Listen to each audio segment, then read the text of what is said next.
ok? E aí a gente também chega na fase aqui do protocolo, que a gente chama do modelo OSI, tá? Ele é um protocolo teórico, tá? Que diz basicamente como é que deve proceder a essa transferência de dados, tá? Então, o que vocês precisam entender sobre o modelo OSI é que ele é um modelo teórico, tá? Ele de fato nunca foi implementado, mas ele é o guia básico para o protocolo que a gente tem hoje. Então ele bem vai dizer como todos os dados devem ser trafegados aí na internet. Ok. Então a gente tem um modelo OSI, ele é dividido em algumas camadas, tá? Já vou mostrar uma imagem que vai ficar um pouco mais claro, mas a gente tem 7 camadas, tá? A primeira camada é a camada física, tá? Então é de fato o equipamento ali, os cabos, né? É, que vão ser os cabos, os outros equipamentos que precisam. Mas na parte mais física mesmo, que a gente precisa ter uma comunicação de rede, tá? O segundo nível é o nível de enlace, certo? Esse nível é o que vai garantir que as mensagens vão ser entregues corretamente, parecido com o que eu acabei de mostrar para vocês, tá? Então, ele vai garantir que a mensagem vai chegar sem erros do outro lado e sem nenhuma alteração, tá? Garante que, de fato, a mensagem que foi enviada é a que está sendo recebida. É, no nível 3 a camada de rede, uma analogia legal seria como se fosse o Waze, tá? Então ele vai, ou um Google Maps, né? Ele vai definir o melhor caminho. Imagine que na internet tem uma teia, né, de possibilidades em que eu possa trafegar um dado de um computador para outro. Então eu vou passar por uma série de roteadores, eu preciso escolher o melhor caminho ali. Então às vezes um caminho está congestionado, né? Às vezes tem uma pista, né, tá quebrada. Então, o que é que acontece? Ele vai fazendo esses desvios e encontrando o melhor caminho. É bem parecido com o que o Waze faz. Ele usa algoritmos ali de roteamento para definir o melhor caminho, tá? E já a camada de transporte, nessa analogia, é como se fosse de fato o nosso caminhoneiro, né, nosso motoboy, ele é que vai entregar a mensagem. Então, ele é de fato quem está carregando a mensagem de um computador para o outro, né, de um dispositivo para o outro. Então, revisando esse slide aqui, a camada física são os equipamentos propriamente ditos, tá? A camada de enlace, ela vai detectar ali e corrigir possíveis erros, vai garantir que a mensagem vai ser entregue de forma correta, tá? O nível 3, que é o de rede, é mais um roteamento, eu vou escolher qual é o melhor caminho, tá? Então, como se fosse um Waze da vida, um Google Maps, tá? E a camada de transporte é de fato quem vai me levar a mensagem de um dispositivo para o outro, né? Então, dando sequência aqui, a gente tem o nível de sessão, tá? É a camada número 5.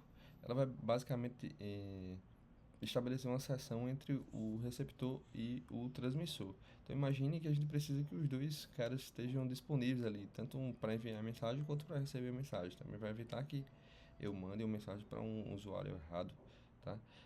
A gente tem no nível 6 uma camada de apresentação, então é como se fosse um tradutor, tá? Imagine que eu tenho uma criança e a criança começa um pouco a chorar, pedindo alguma coisa e eu não entendo bem o que ela fala. Então eu pergunto para a mãe, que já está mais acostumada ali com o diálogo da criança, o que está acontecendo aqui? A mãe, não, ela está com fome, né? Ou algo do tipo. Então é uma camada ali que vai meio que traduzir os dados, né? De forma que existe uma compreensão por parte do receptor ali. Então pode ser criptografia também, entre, entre outras coisas. Já o nível 7 é o nível de aplicação, né? É o que permite que as pessoas usem a rede de forma geral. Então, sei lá, é um servidor de e-mail, tá? Que eu vou conseguir enviar uma mensagem de uma pessoa para outra. Enfim, algo nesse sentido, né? É realmente a camada de aplicação que permite que o usuário use a rede para fazer algo que ele queira. Então, dado as 7 camadas aí do modelo OSI, a gente acabou criando o protocolo TCP/IP, que ele é realmente usado até hoje na internet, tá? Então, ele é baseado no modelo OSI, mas diferente do modelo OSI, que é um modelo teórico que nunca foi implementado, o TCP/IP é um modelo prático, ele de fato foi implementado, tá? Então, aqui a gente consegue ver um pouco da diferença entre um e outro. É, Essas duas camadas aqui, a de física e de enlace, elas foram agrupadas em uma camada de acesso à rede, tá? Foi a junção das duas foi no acesso à rede, foi englobado no acesso à rede, tá? Em alguns casos, o pessoal realmente ainda divide isso aqui, né? Mas isso aqui é um modelo comum também. Então, TCP/IP ele tem a primeira camada de acesso à rede que corresponde exatamente à camada física do modelo OSI e mais a camada do enlace, tá? A camada de rede, que é aquela camada que vai escolher o melhor caminho, eles renomearam para a internet, mas elas são correspondentes, elas fazem de fato a mesma coisa. A camada de transporte ela segue aqui, certo? Então é a camada que vai de fato trafegar meu dado de um lado para o outro, tá?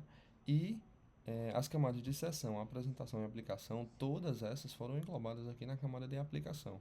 Então veja que o modelo TCP/IP ele é de fato bem mais conciso, ele tem 4 camadas, como eu falei, em alguns casos enlace e física que ainda são divididos, então seriam 5 camadas, mas de forma geral esse aqui é, dá para se entender bem. E mas assim, as sessões elas foram mantidas de forma agrupada, mas ainda existe toda essa preocupação que eu acabei de explicar para vocês. Então, a camada de sessão, a camada de apresentação e a de aplicação, todas viraram aplicação, mas elas ainda contêm as 3 funcionalidades. Ok?